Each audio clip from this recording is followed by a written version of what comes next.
aifi, the emotional equity trader. Part 1. Alex stared at the blinking cursor on his resignation email. At 32, he was walking away from a six-figure salary as a stock trader.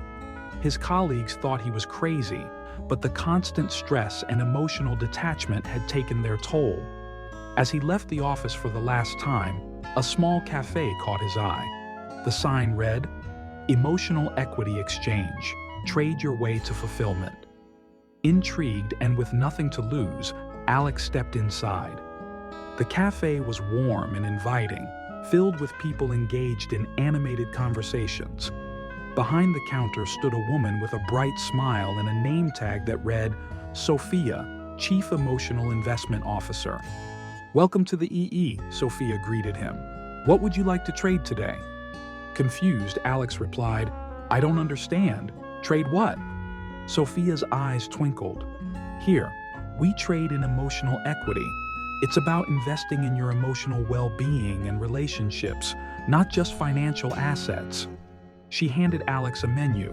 Instead of coffee and pastries, it listed items like vulnerability, market price, and active listening, dividend yield, high.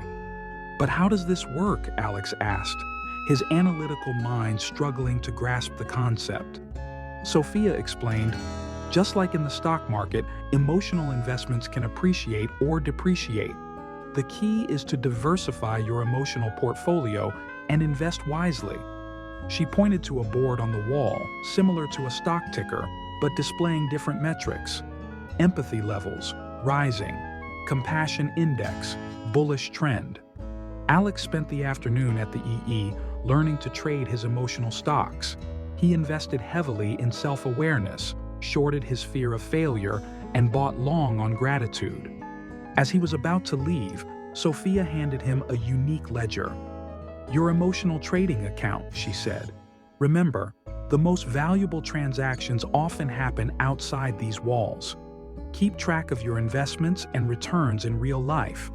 Alex left the cafe that day with a mix of skepticism and curiosity. He wasn't sure if he believed in this emotional trading, but he had to admit, he felt lighter than he had in years.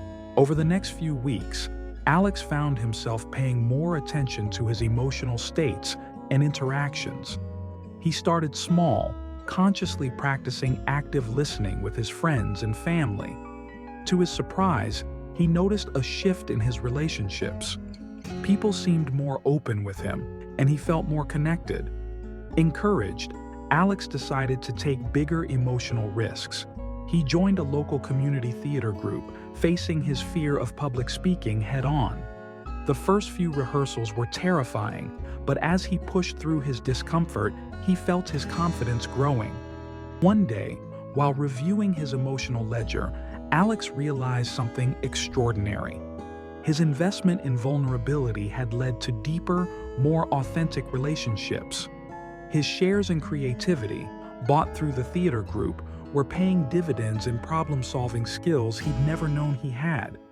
As the weeks turned into months, Alex's emotional portfolio began to flourish.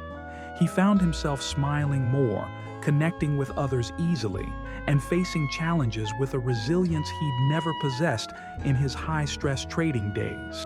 But the true test of his new investment strategy was yet to come. To be continued in Part 2.